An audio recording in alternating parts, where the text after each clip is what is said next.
los aspectos legales, los felicito por ser tan valientes y venir un viernes a esta hora a escuchar a un abogado, luego de la parte más divertida de tecnología y todo eso.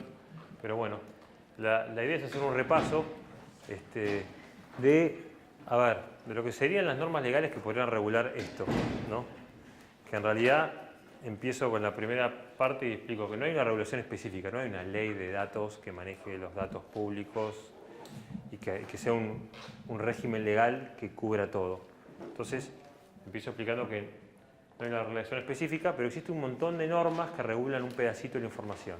O dicho de otra manera, es como puede haber distintos regímenes legales que manejen información porque depende de cómo lo veamos en la información puede ser un secreto profesional, puede ser un dato personal, puede ser un dato público, puedo tener derechos sobre esa información de confidencialidad porque es un secreto comercial, porque de repente es información que está sujeta a DRM y yo la tengo protegida por un dispositivo tecnológico y la ley prohíbe craquear ese dispositivo tecnológico. Entonces, no hay una respuesta única para cada caso, hay que ver el contexto y eso un poco nos va a dar la posición y saber qué podemos hacer y qué no podemos hacer con los datos, ¿sí? Entonces, para organizarnos un poco, traté de armar un poco los valores o los derechos que están de un lado y del otro. Esto obviamente no es tan así, pero me sirve mejor para especificarlo y decir qué derechos tengo para poder usar la información y qué derechos tengo para prohibirle a otro usar la información, ¿no? Y eso nos da un poquito, nos acerca al régimen jurídico que queremos aplicar. Lo primero que tenemos es, yo puedo usar información para expresarme, libertad de expresión, ¿no? Es un derecho que está en la Constitución y en tratados internacionales. Lo usamos todos los días, lo estoy usando en este momento ahora cuando hablo frente a ustedes y digo lo que se me ocurre. Luego libertad de prensa, que es una variante de la libertad de expresión, que cuando el sujeto es prensa, o sea, un medio de prensa, que es distinto a un ciudadano que se expresa. Pero ambos tienen libertad de expresión, solo que en la prensa se llama libertad de prensa porque tiene un valor especial dentro de la Constitución. Luego está el acceso a la información pública, que la Corte Suprema, en un caso reciente que se llama ADC contra PAMI, lo unió mucho a la libertad de expresión. ¿Por qué? Porque yo no puedo expresarme si no tengo información. Mientras más información tenga, voy a poder expresarme mejor porque voy a estar más informado. Entonces, si bien el derecho a acceso a la información pública es un derecho autónomo, que no está en la Constitución, está en un decreto y la Corte en un fallo le dio categoría de rango de derecho fundamental. ADC contra PAMI, Asociación de Derechos Civiles contra PAMI. El ADC, información de los planes sociales, ese es otro, ese es CIPEC contra Estado Nacional. ADC contra PAMI era una... ADC, que es una ONG, Asociación de Derechos Civiles, pedía que le dé el PAMI un montón de temas de contratos, datos del presupuesto de PAMI, etc. Eran datos económicos. Y desde hace un tiempo, en muchos casos, el gobierno cuando no quiere dar datos públicos, invoca la Ley de Protección de Datos Personales como defensa. Dice, en casi todo conjunto de información que yo tenga va a haber un dato personal. Ahora vamos a ver la definición de dato personal y vamos a ver que es amplísima. Entonces dice, no, si yo les doy estos datos, también estoy dando datos personales. Y se empezó a usar la Ley de Protección de Datos Personales como escudo para evitar el acceso a la información pública. ¿Cuál es el problema? Que cuando pido datos patrimoniales, datos de contratos públicos, ¿no? Que son datos que tengo derecho a estar informado como ciudadano de a quién contrataron, cuánto le pagan, etc. Esos datos son públicos. Ahora, si yo digo que es un dato personal, estoy privatizando un contrato público, estoy privatizando información. Y de alguna forma estoy tratando de evitar que sea pública. Y es muy discutible eso. Entonces hay que ver qué prima, el acceso a la información pública o la privacidad, ¿no? Y hay que ver cada caso concreto, no hay una respuesta absoluta para todo, ¿no? Después está el concepto de Open Government y aparecen los repositorios públicos y los gobiernos abren sus arcas de información a la gente que la quiere ver o al que entienda cómo manejar esos datos. Y acá esto es como una extensión del derecho de acceso a la información pública, pero en vez de ser pasivo, que el gobierno está esperando que alguien vaya a pedirle con un escritito o una nota de información, es activo. El gobierno dice activamente, yo voy a difundir ciertas cosas y las cuelgo en la red para que ustedes accedan, ¿no? Es una evolución más actual. Acá no está, yo no lo puse, pero evoluciones más actuales son, por ejemplo, como la ley de acceso a la información pública de Brasil, que dice, no solo voy a poner información pública accesible a todos, sino que la voy a poner en un formato que sea entendible y manejable. No voy a usar un formato privativo, voy a usar un formato accesible para que la puedan tener y si yo y la puedan ver. toda esa información está en el repositorio público. Sí. Y abajo con las normas así de citar, que dice fecha, URL y fecha. ¿Lo puede introducir en una causa como Sí, ¿La información tiene validez como obvio, la respuesta de juicio? totalmente, sí. Sí, porque es información pública. Después otro concepto que aparece es el dominio público en derecho de autor. Si yo tengo derecho de autor sobre algo, sobre una base de datos con información, sobre cualquier obra intelectual, al tener derecho de autor yo puedo decir que se publica o no, porque yo soy el autor o soy el dueño. Entonces el dominio público, que es la contracara del derecho de autor, hace que una obra caiga en el dominio público y yo tengo más acceso a esa información. Entonces es importante otro concepto que también inclina la balanza hacia la publicación, dominio público. Si no está en el dominio público, está en el dominio privado, hay un titular y ese titular dice no te permito publicar eso. Y como hay dentro de la categoría de base de datos, la base de datos y la compilación de información es una obra intelectual, yo puedo proteger información con derecho de autor y prohibirle a alguien usar esa información. Y finalmente aparece el derecho a trabajar y ejercer industria lícita con datos, que yo tengo derecho a trabajar y si trabajo con datos tengo derecho a usar ciertos datos. Entonces es un derecho más que va a favor de quien quiere usar datos, ¿no? Hay gente que trabaja con datos, hay empresas que venden datos, hay empresas que venden datos de deudores, hay empresas que venden datos de lluvia, hay empresas que venden datos de campos, y bueno, hay una industria enorme de datos, es un derecho más, ¿no? En contra, del otro lado del ring, ¿a quién tenemos? Tenemos la privacidad, que es un concepto muy amplio, que puede significar un montón de cosas, puede ser intimidad, mis pensamientos, mi religión, lo que yo opino de una persona, el derecho a la imagen, mi imagen forma parte de mi privacidad, el derecho a la voz, ahora el nuevo Código Civil, que entra en vigencia dentro de un año, tiene un artículo especial dedicado al derecho a la voz, separado del derecho a la imagen. Por lo cual, si ustedes quieren usar mi voz en un GPS, por ejemplo, me tienen que pedir permiso y pagar para usar mi voz en un GPS diciendo doble a la izquierda. Después está la protección de datos personales, que no es como la privacidad, es un primo hermano de la privacidad. La privacidad empieza con el tema de la prensa publica cosas sin permiso, algo privado que no debía publicarlo, lo que pasa en mi casa, en mi casa de fin de semana, que no me saquen fotos, que no publiquen cosas privadas mías. El concepto de datos personales es algo más avanzado y es una respuesta del derecho a las nuevas tecnologías. Las tecnologías empiezan a juntar datos y el ser humano se mueve en la sociedad tecnológica que está llena de bases de datos y se calcula que una persona por día deja 30, 40 datos en bases de datos. Si yo junto todos esos datos de una persona durante un mes, aunque no la vea físicamente y no la invada físicamente, puedo saber un montón de esa persona. Puedo saber por qué sitios navegó, qué tarjeta de crédito usó, qué compró, qué estuvo haciendo. Entonces las bases de datos nos dan mucha información y la protección de datos es un derecho que rige el tratamiento de datos personales en bases de datos. Ahora vamos a hacer una serie de conceptos que permiten regular el uso de datos personales. Si yo aparezco en una base de datos en forma negativa y no me dan un préstamo en un banco, puedo borrar el dato. Si yo aparezco en una base de datos como muerto y estoy vivo, como pasa en un caso real con una persona, bueno, puedo corregir el dato porque si no esa persona no puede votar y la borran del registro electoral, o no puede trabajar y la borran, o no puede renovar su matrícula de abogado y por lo tanto no puede ejercer su trabajo, y fue un caso real. Entonces, las bases de datos, como la gente toma decisiones con base de datos, como ciudadano tenemos derechos a tener esa base de datos actualizada, correcta, a corregir esa información. Eso es protección de datos personales. Luego están los secretos, que son un montón. Está el secreto profesional, médico, abogado. Si viene un cliente y me dice, sí, yo lo maté, yo no puedo gritar a los cuatro vientos, fue él. Porque eso está amparado por el secreto profesional. Y yo voy preso si lo digo, ¿no? Si yo al médico le cuento que tengo una enfermedad, el médico no puede distribuir a los cuatro vientos tampoco, secreto médico. Secreto del contador, está lleno de secretos que están tutelados por el Código Penal y también por normas específicas en los colegios de abogados, colegios de medicina, colegios de contadores que tienen un tribunal de ética y disciplina y si yo violo el secreto me pueden sancionar. Luego está el secreto bancario, que protege la relación entre el cliente bancario y el banco. El secreto fiscal, que es mi declaración jurada en la FIP, que nadie la puede revelar. El secreto comercial o industrial, que son las empresas que tienen un método para hacer algo mejor y lo mantienen secreto. La fórmula Coca-Cola es el típico ejemplo de secreto comercial, ¿no? Que yo pueda hacer ingeniería reversa no significa que deje de ser secreto. Sigue siendo secreto, pero digamos, si lo publico después tengo un problema con el titular. Secreto de Estado, que es el secreto que tiene el Estado de ciertas cosas. Si está por sacar mañana un decreto sacando un corralito, obviamente que ese proyecto es secreto. Y entonces habrá un tema de interés público por la prensa de publicar esos temas, pero digamos que yo no puedo apropiarme de ese secreto en forma no legal, ¿no? Entrando sin permiso y robándome el borrador o filtrando información, etc. Y luego está el secreto de periodista, que en realidad lo puse ahí, pero está mal puesto ahí porque no es una limitación, sino es la defensa que tiene el periodista respecto a la fuente de información. Porque un poco el fundamento es si el periodista le van a obligar a informar quién le dio el dato, la persona no le va a pasar más datos, sobre todo si está relacionado con un delito o algo así, por lo tanto el secreto de fuente de información periodística está en la Constitución y es un derecho que tienen los periodistas, ya hay varios casos que lo protegen. Todas estas normas van a favor y en contra de revelar, usar o acceder o no acceder a información pública o privada. Sujetos interesados, periodistas, diseñadores, programadores, analistas de datos, activistas, ciudadanos, ONG, legisladores, todos ustedes. Perdón si omití alguno.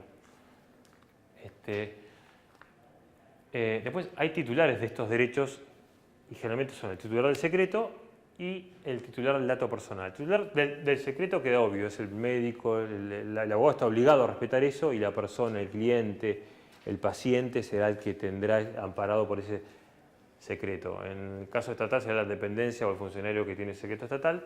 Y respecto a los datos personales, eso es muy amplio porque les puse ahí la definición de dato personal, ¿no? Perdón, el titular del dato. La ley de protección de datos define a quién es el titular del dato, que no es el dueño del dato, sino aquella persona que sobre el dato tiene derechos, ¿sí? Toda persona física o persona de existencia ideal, o sea que las personas jurídicas también tienen derechos de protección de datos sobre sus datos, con domicilio legal o obligaciones sociales del país, cuyos datos sean objeto de tratamiento que se refiere a esta ley. ¿Por qué puse personas jurídicas también? Porque si una persona jurídica figura mal en el BRAS, una empresa, tiene derecho a corregir esa información de un banco de datos, pues lo va a perjudicar. Con lo cual las personas jurídicas, las sociedades anónimas, SRLs, ONGs, tienen derechos sobre los datos que están en su base de datos. Esto es interesante también. Y después empiezo con unos conceptos básicos de protección de datos para explicarles qué derechos tengo sobre los datos personales en bases de datos, ¿no? La ley protege a los datos personales y obliga a todo aquel que hace procesamiento de datos personales. Procesamiento es una definición amplísima en la ley. Todo aquel que trata, guarda, transfiere, almacena o hace cualquier cosa con datos personales, está haciendo tratamiento de datos personales y se le aplica la ley. ¿Quiénes son las personas protegidas? Aquellos que tienen datos personales. Datos personales se define como información de cualquier tipo referida a personas físicas o jurídicas de existencial, determinadas o determinables. Y acá empieza un montón de sutilezas, porque determinadas es Pablo Palazzi. Queda claro que soy yo y ese dato personal se refiere a mí. Ahora a lo mejor no dice Pablo Palazzi, dice cliente 1340, conexión de IP y el número de IP. Ahora, yo no sé quién es esa persona, ¿no? Pero he aquí que si yo le pido al proveedor de acceso a Internet que me diga quién se conectó el 27 de abril a las 10:48 con ese IP, va a decir Pablo Palazzi. Entonces, ¿esa dirección de IP es un dato personal? Sí, porque es un dato personal determinable. Y por eso puse el ejemplo de dirección IP como típico ejemplo, ¿no? Si yo puedo, a través del dato, llegar a una persona, es un dato determinable y es un dato personal. Por ejemplo, el número de automotor o el número de teléfono celular, que es un número único que existe. Solamente tengo eso, yo no identifico a la persona. Es un dato determinable y bueno, el auto en mi casa lo manejo yo, lo maneja mi esposa y cuando mi hija sea mayor lo manejará también. Puede ser un dato determinable. El número de email en el teléfono es un dato determinable y si de alguna forma puedo rastrear que está anotado a mí porque lo compré yo y todos los datos se van a referir a una persona, al dueño del celular, ¿no? Entonces, tenemos un campo enorme y la ley de datos personales es enorme porque protege, es bastante amplia, ¿no? Digamos. Y les pongo ejemplos de, ahí pongo que el opuesto a dato personal es dato anónimo.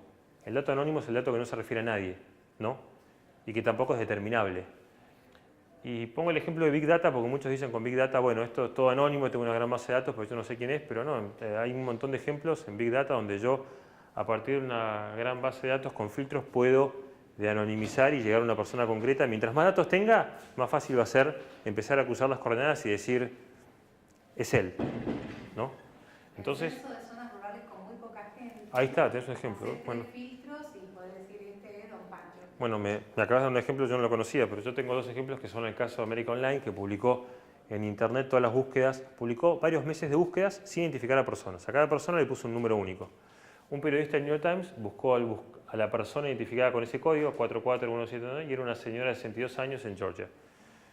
Y después, ¿qué pasó? Bueno, América Online tuvo que sacar los datos que había colgado online porque se dio cuenta que lo que pensaron que era anónimo no era tan anónimo. Y después vino, esto por culpa de los abogados, una class actions por data leak contra América Online diciendo, ustedes revelaron datos. Ahora, lo que se reveló era que la señora no sé qué buscaba, no sé, cosas para las amigas, digamos, pero estaba jubilada, no había nada sensible que se haya publicado. Pero ¿cómo? Bueno, pero Y hubo otro caso con Netflix, no me acuerdo bien el detalle, pero Netflix también a partir de una masa de datos enormes pudieron empezar a determinar patrones de gustos de películas a partir de datos anónimos. Con lo cual, el dato anónimo no es tan anónimo, ¿no? Esto es bastante nuevo. Después aparece el concepto de datos sensibles, que en realidad en la ley tiene dos previsiones especiales para el dato sensible. El dato sensible es aquel que me pueden discriminar, ¿no? Mis orientaciones sexual, religiosa, política, filosófica, etcétera, sindical. Y bueno, de vuelta, acá hay dos lecturas del dato sensible. Algunos dicen es solamente lo que está ahí y nada más. Y otros dicen no, es todo dato que tenga aptitud discriminatoria. Por ejemplo, un código postal de una zona de bajos recursos no podría decir que podría ser un dato sensible, porque si vos recibís un currículum de ese código postal, bueno, vas a discriminar a esa persona, y hay toda una interpretación en doctrina que dice que lo lee mucho más amplio esto, ¿no? Y algunos dicen no, es solamente eso. La consecuencia de que un dato sea sensible es que yo no puedo obligar a la persona a que me dé datos sensibles. Y en algunas leyes de protección de datos provinciales, como la de la Ciudad de Buenos Aires, tampoco me pueden pedir datos sensibles para darme un ascenso o para darme un trabajo, ¿no?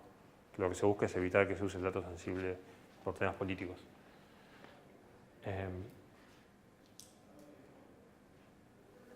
Ahora, pero todo esto que les conté de los datos personales no es para asustarlos, porque hay una buena noticia, y que es que los bancos de datos de la prensa y los bancos de datos de fuentes de información periodística están eximidos de la Ley de Protección de Datos Personales. Esto está en el artículo 1 de la ley, no queda tan claro, pero para mí es claro, y pasó así. En la Constitución, cuando se hace el habeas data, en el 94, se reforma la Constitución y se pone el habeas data. Cuando los medios de prensa leen el habeas data y dicen una acción destinada a acceder y corregir datos, bancos de datos públicos o privados, les agarró el pánico. ¿Por qué? Porque se acordaron del derecho de réplica, que es una cosa distinta al habeas data, pero que es el derecho que yo tengo a rectificar información en medios periodísticos cuando es inexacta o errónea y me lesiona el honor. Y a ningún diario le gusta que le digan, después que publicó algo, que le obliguen a publicar una cosa distinta, corrigiendo. Un poco la regla es: tengo derecho a publicar lo que quiera, y nadie me dice, eso se llama libertad de prensa, libertad de expresión. Cuando vieron esto dijeron, tienen que poner algo porque si no, esta acción es peligrosa. Y bueno, entonces le pusieron, después del habeas data, en la Constitución hay una frase que dice: en ningún caso se podrá afectar la fuente de información periodística. Porque le da miedo que con el habeas data yo pudiera pedir los datos del periodista y de dónde había obtenido esa información. Así quedó en la Constitución, que para mí no está tan bien. Pero cuando se hizo la Ley de Protección de Datos, lo ampliaron, porque excluyeron al habeas data y la protección de datos de las fuentes de medios de prensa y las fuentes de información. Las bases de datos de medios de prensa y las fuentes de información, con lo cual es más amplio. Excluyen todas las bases de datos de los medios de prensa, ¿sí? Con lo cual, el medio de prensa en teoría no puede ser sujeto pasivo de la ley. Y por lo menos esta es mi interpretación. Un medio de prensa. Ahora, si yo no soy medio de prensa, no soy periodista, y soy Mr. Junta Datos, yo estoy juntando datos y no me amparo por la excepción de medio de prensa, porque no soy medio de prensa. Otra pregunta es: ¿quién es un medio de prensa? Porque hoy en día cualquiera puede tener un blog y publicar. Y podés decir, bueno, sos un medio de prensa y yo trabajo de periodista. ¿No? Y hay un caso famoso, que es un caso Apple contra Dow, que es una acción que hizo Apple, porque a Apple le robaron. Apple es muy celosa de sus secretos comerciales, y alguien le roba un proyecto, fotos de un proyecto para un tema de música, para conectarlo con las computadoras. Y lo publicaron en un blog que se llama Apple Insider, que lo llevaba un chico de hacía 3 o 4 años, tenía 19 años en ese entonces, pero de los 16 publicaba cosas de Apple, el blog tenía millones de visitas, y entonces Apple inicia un juicio por violación de secretos comerciales y le dice a este chico dueño del blog: dame la fuente de la información, ¿quién te lo dio? El chico consulta a un abogado y le dice: esto fue en Estados Unidos. Bueno, vos sos periodista, así que vos tenés secreto de la fuente de información periodística. Se presenta ante el juez y dice: no le voy a dar nada porque yo soy periodista. Apple dijo: no, usted no es un periodista. Y el juez dijo: sí, es un periodista, hace 3 años que publica, tiene millones de seguidores, tiene miles de posts, el tráfico es enorme. Usted es periodista, no hay una definición de periodista. Entonces, el que publica información es periodista. Y este chico se salvó de tener que dar la fuente de los datos, que era un mail anónimo que había recibido donde se revelaba este secreto. ¿Por qué les cuento esto? Bueno, porque la pregunta es: ¿quién es medio de prensa para la ley, para quedar excluido de la Ley de Protección de Datos? ¿No? Bueno, no está claro, no hay precedentes, no puedo hacer una interpretación, una lectura, ya va a haber un caso algún día. Pero si yo no entro en la excepción de medio de prensa, tengo que cumplir con la ley. ¿Qué quiere decir cumplir con la ley? Cumplir con todo lo que dice la ley. Son 40 artículos. Resumido en 10 segundos son: notificación, tengo que notificar los usos que le voy a dar a los datos, tengo que pedir consentimiento para hacer tratamiento de datos personales, tengo que, si lo quiero ceder a los datos, tengo que pedir también consentimiento para la cesión. Si hago una transferencia internacional a un país que no tenga una protección similar a Argentina, tengo que pedir consentimiento también. No, ustedes piensen, si yo hosteo en un lugar afuera, en otro país, tengo que pedir consentimiento. Luego tengo que someterme a una autoridad de aplicación y registrar la base de datos. Que registrar la base de datos no significa darle los datos a la autoridad, es simplemente decir, declarar ante un organismo del Ministerio de Justicia, mire, yo tengo esta base de datos con datos personales y, bueno, los voy a usar. Y después estoy sujeto a sanciones si infrinjo la ley, y después tengo que dar derecho de acceso y corrección. Si alguien me pide acceso a la información o corregirla porque es errónea, tengo que hacerlo.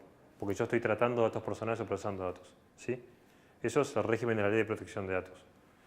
Que se aplica a empresas grandes generalmente. Pero en realidad, como no hay una limitación, cualquiera que tenga datos personales tiene que cumplir con eso. ¿Por qué excluyeron a la prensa? ¿Por qué excluyeron a la prensa? Y en el debate legislativo lo explica un periodista diciendo que poco copia lo que decía la Constitución y dice, como ya está excluida la habeas data, lo vamos a excluir de la ley también. Ahora te digo, nunca se aplicó esto.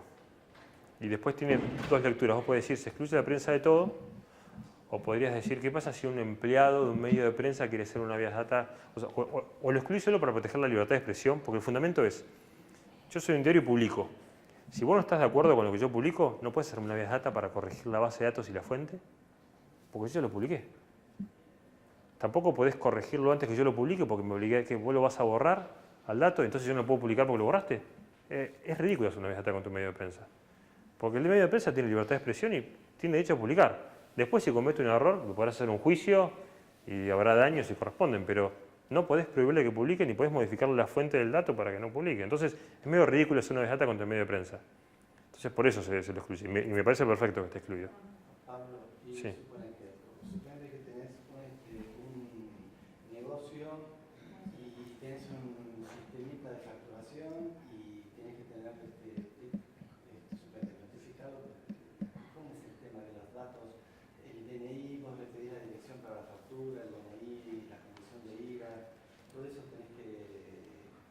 No, o sea, cualquier negocio hoy en día junta datos. Cualquier negocio va a juntar datos y cualquier negocio tiene una base de datos como mínimo. Cualquier negocio tiene clientes, proveedores, recursos humanos, videovigilancia y marketing. Entonces, eso tenés que registrarlo en una dirección.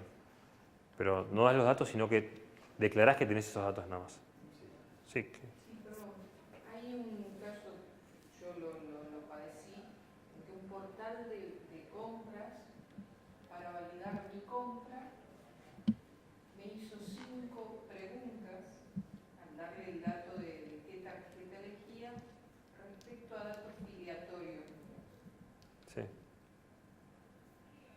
Nombre de mi hija y entre los cuales, o nombre de mi madre, entre los cuales figuraba el verdadero. ¿Qué Claro. es lo que más atemorizó? Porque evidentemente para validar quién era yo no lo habían obtenido de mí, pero hicieron algún entrecruzamiento por ahí con Claro. CIDIOS o algo por el estilo. Sí. Saqué un screenshot, le mandé un mail obviamente al portal y le dije, ¿de dónde lo sacaron? Sí. Nunca me respondieron. Claro. Pero acá hay un mundo medio oscuro detrás de este entrecruzamiento de qué es lo que se puede validar, quién puede tener qué dato y qué no. No, sí, obvio, hay un montón de cosas. Sí, yo vi que también tienen domicilios anteriores de uno, domicilios pasados. Los Que, domicilios se pueden sacar, perdón, ¿no? Por Es lo público, que es público, el bueno. electoral, o sea, Si es público, sí.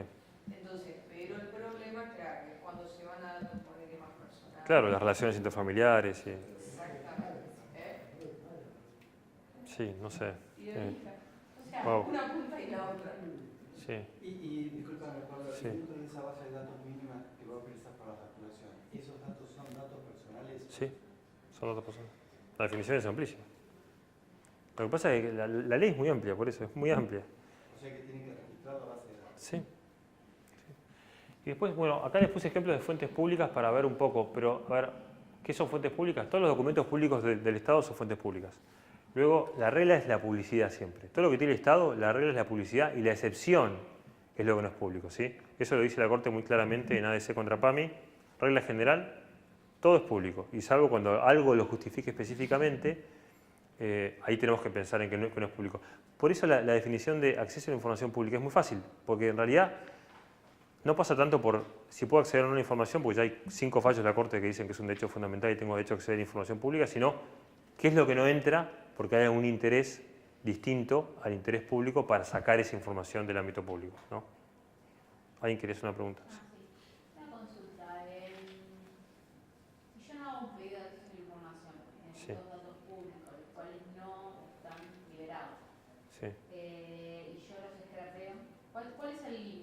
marco del límite de Sí. esos datos.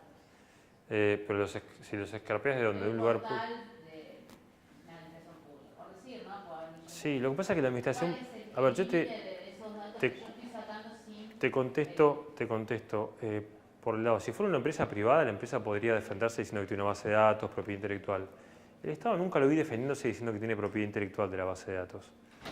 Pero hay reglas de entrada. Entonces, a ver, que algo sea público, no sé si lo puedes tomar Claro, en eso forma sí, no eso apropiada. te digo porque Lo que nada, pasa es que el web scraping las tampoco... comunidades pasa un poco eso a veces. Tampoco sé si el web scraping es tan ilegal. Si sos una empresa privada y te están scrapeando y te molesta o te recarga los servidores, tendrás una razón privada para defenderte y cortarlo y evitar que pase. Ahora, si es el Estado... Inclusive en una empresa privada o empresas tan legales que están. Sí. Si querés saber, ahora estoy hablando de una administración pública donde está, por eso te digo que, a ver, no es un caso particular, pero ha pasado de proyectos. Lo que pasa es que los datos son públicos. Claro, El tema es el modo en que los tomás. no son datos públicos porque la administración pública, esa puntual u otras, como muchas acá, no publican esos datos, entonces se toman de otra forma que tal vez no es la mejor, Sí. pero no hay un límite, digamos, ¿cuál es el margen? Pensando en voz alta, el web scraping no lo veo como ilegal, pero si hay recursos técnicos para frenarlo y ya tenés alguien que te está diciendo no pases, ¿no? Digamos, de alguna forma.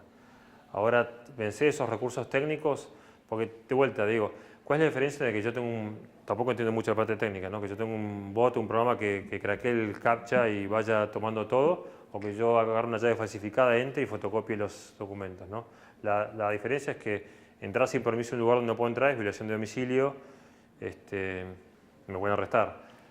Hacer web scraping no creo que sea ningún delito, porque ahora vamos a ver unos delitos que es el acceso ilegítimo a un sistema informático.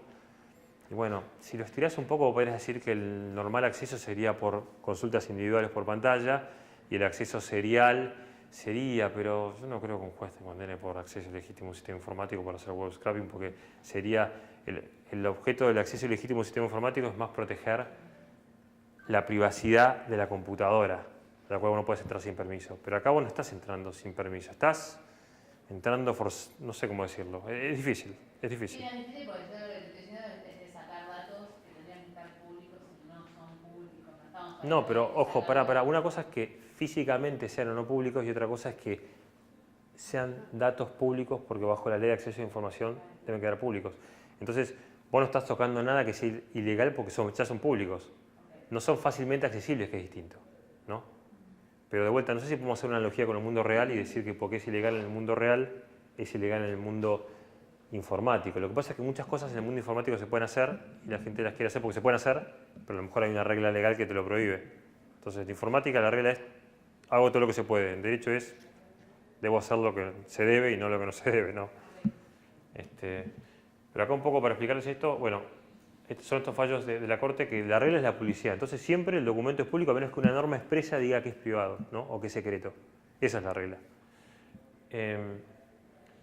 Y acá les contaba que la excepción es lo no público debe estar expresamente previsto y es de interpretación restrictiva porque va contra la regla general de acceso a la información. Entonces, incluso lo que es de alguna forma está protegido lo voy a interpretar restrictivamente. Y ahí les pongo el caso CIPEC contra el Estado Nacional. Los planes sociales no son datos sensibles. CIPEC había hecho un amparo y le pidió al Estado que le dé el listado completo de planes sociales y la gente que recibía planes sociales. El Estado se negó invocando la ley de protección de datos y diciendo que eran datos sensibles, y los datos sensibles que recibe un plan social es porque en teoría es porque lo necesita y podía ser estigmatizado si lo publicabas.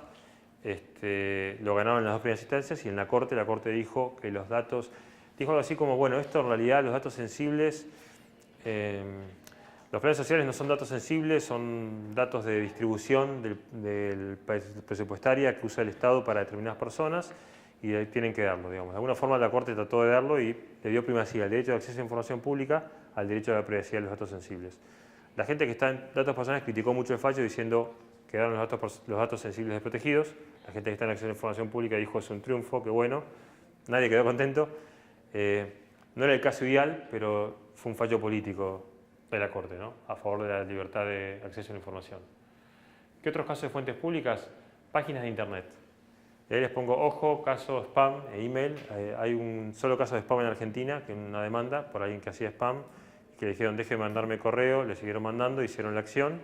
La defensa del señor que mandaba spam fue, tomé los datos de Internet, estaban en Internet. Los mails los saqué de Internet. La respuesta de los otros y el juez fue, bueno, pero hay una cosa que se llama principio de finalidad, que es que cuando yo tengo un dato por una cosa, no lo puedo usar para otra distinta. Si estas personas pusieron el mail en una página web, no era para que le hagan spam, sino para por algún comentario, porque están obligados o por algo, y por lo tanto usted no podía tomar el dato y usarlo para otra cosa, ¿no? Los mails. Ahora, hacer lo mismo con datos públicos, yo podría decir el principio de finalidad en datos públicos no se aplica, porque los datos públicos están para que sean públicos, para que sean publicados y accesados por todos, con lo cual el principio de finalidad habría que ver cómo cuaja con el tema de los datos públicos. Luego, información disponible en el Estado, que tenga el Estado es pública. Información obtenida por la prensa, todo lo que tiene la prensa tiene una presunción de publicidad, porque la prensa lo tiene para publicarlo. Obviamente hay un límite, que es el límite de violar algunas normas, o sea, está el famoso escándalo, ¿se acuerdan? En Inglaterra, de los periodistas que hackearon teléfonos de celebrities y los usaban para obtener datos. Y bueno, la prensa puede publicar datos y la prensa puede recibir información, incluso de un hacking o de algo ilegítimo, y publicarlo. Lo que no puede hacer es tomar parte activamente en ello. Cuando ya cruza la línea de ser un mero receptor y la busca activamente, incita, es parte y puede tener el riesgo de ser parte de un hecho ilícito, ¿no? Después pongo lo de Facebook. Facebook es configurable, yo puedo estar totalmente cerrado, totalmente abierto, entonces depende cómo lo tenga, pero lo que está en Facebook en principio es público. Twitter es 100% abierto, creo, excepto los mensajes entre particulares, con lo cual todo lo que se publica en Twitter es de fuente pública. Después, no sé si lo puse ahí, pero Chatroom, por ejemplo, un room de chat abierto es público. Si yo no lo cerré y no le puse clave, es abierto, es como ir a visitar una plaza. Sí. Página de internet, pero si alguien publica en una página de internet información privada, ¿cómo se entiende? Bueno, ahí la persona que publicó la información privada tiene un problema porque es el responsable de haber publicado algo que debería haber quedado privado, ¿no? Sí, bueno, lo que quise decir es, sí, es verdad, tenés razón, pero lo que quise dar a entender es, sí, es verdad, pero sí, es como decís. Sí. Discúlpame, ¿qué pasa con la información que está pública en Internet, pero que son datos sensibles? Es decir, las personas, nosotros mismos a veces no nos damos cuenta y publicamos datos sensibles nuestros. Y que a través de una herramienta de monitoreo esa información se capture, que es dato sensible, y se utilice para cualquier tipo de acción comercial, que es muy común, Claro. lo están haciendo ahora las empresas. Sí. Esa es una cuestión difícil, porque si bien es una información pública, Sí. son datos sensibles de la persona, Sí. o la huella digital, pero tomando más y demás, y lo utilizan para otra cosa. ¿Y te preguntas qué recurso tiene la persona? Sí, O en el que realidad trata el si dato. está bien, o sea, si es ético, si tiene derecho esa empresa a utilizarlo o no. No, más si es un dato sensible, ¿viste? Pero lo que pasa es que, claro, calculo que será una gran aspiradora que absorbe todo y después, ven, el recurso que tiene la persona es pedir que lo borren que le borren ese dato, porque argumentar que no dio el consentimiento, o revocar el consentimiento también, porque bajo la ley de protección de datos podés dar el consentimiento y una vez que lo diste podés revocarlo si querés. O sea que, y más con un dato sensible. Entonces, obviamente que no puedes revocar el consentimiento con tu banco, por ejemplo, si te debes plata y decís, no, mira, olvídense de mí que les debo plata, borren todo. No, eso no es arbitrario la revocación, pero en casos donde no querés que tengan datos, sí. Hay un crecimiento grande, sobre todo en Europa, de los derechos de los titulares de datos.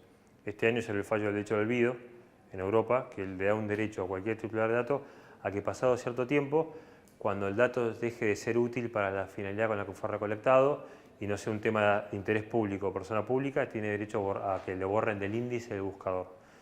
Eso es súper amplísimo, gigantesco, porque pensá que salvo temas de interés público, celebridades o funcionarios, todo lo demás queda. Entonces cualquier ciudadano común puede decir, no, mire, eso pasó hace 20 años, bórrelo porque yo no quiero... Y obviamente la gente está queriendo borrar todas las cosas negativas de Internet. Entonces, y eso choca contra la libertad de expresión, choca contra el medio. O decís, bueno, queda todavía el medio de prensa que lo sigue publicando. Pero si lo borras de buscador casi nadie lo va a encontrar, porque nadie va a buscarlo a las fuentes individuales. La gente busca en el buscador, ¿no? Entonces, es re complicado esto. Tenemos que ir cerrando porque se va a seguridad. Ok, O sea que quedan 4 minutos. 4 minutos. ¿Qué pasa con las bases de datos tipo Veraz, ponele? Sí. ¿Esos datos se pueden usar libremente? Sí, porque Veraz toma el dato de los bancos que se la pasan Sí. y el banco informa la deuda porque la deuda no es un dato privado, porque cuando uno debe plata, el fundamento sería le des plata al banco y por lo tanto no es privado que debas plata porque afectás al sistema bancario en teoría. Hay toda una larga discusión. Entonces es legítimo que Veraz tenga datos de deudas. Lo que no podría tener son depósitos bancarios, datos de cuánto tenés en la cuenta. Pero la deuda es un dato negativo que le puede pasar. ¿Otra pregunta? Acá les listé las excepciones al acceso a información pública del decreto 1172, que es de la Ley de Acceso a Información Pública. ¿Y qué más? Bueno, acá puse el listado de los delitos. Y bueno, no sé si quieren hacer otra pregunta o... Sí, yo. Sí. A mí me da, en varias oportunidades, he necesitado buscar quiénes son los accionistas de una determinada sociedad, por ejemplo. Sí. ¿Esa información? Es público, porque la IGJ, que es el registro de sociedades, bueno, justo ahora te vas a decir, pero la IGJ, bueno, acaba de ser un fallo de la Corte que validó que la IGJ tiene que dar los datos, pero es público, siempre fue público. Eso es público, Sí. pero tengo que ir a la IGJ Y pedirlo, sí, sí. La IGJ lo restringió un poco por temas políticos y hubo un amparo de Gilavedra que ahora la Corte lo confirmó que le da derecho a acceder a eso. Pero antes ibas, llenabas un formulario chiquito, pagabas 10 pesos y te lo daban. Ahora está más complicado. En una SA, a ver, en una SRL sí, porque lo tenés que notificar. En la SA está en el, es verdad, tenés razón. En la SA está en el libro de registro de accionistas que está en la sede y eso no es accesible, sí. La distinción, en la SRL sí, en la SA no. Tema legal. Cualquier cosa pueden hablar abajo cuando salimos, compadre. Sí. Gracias. Entonces, gracias.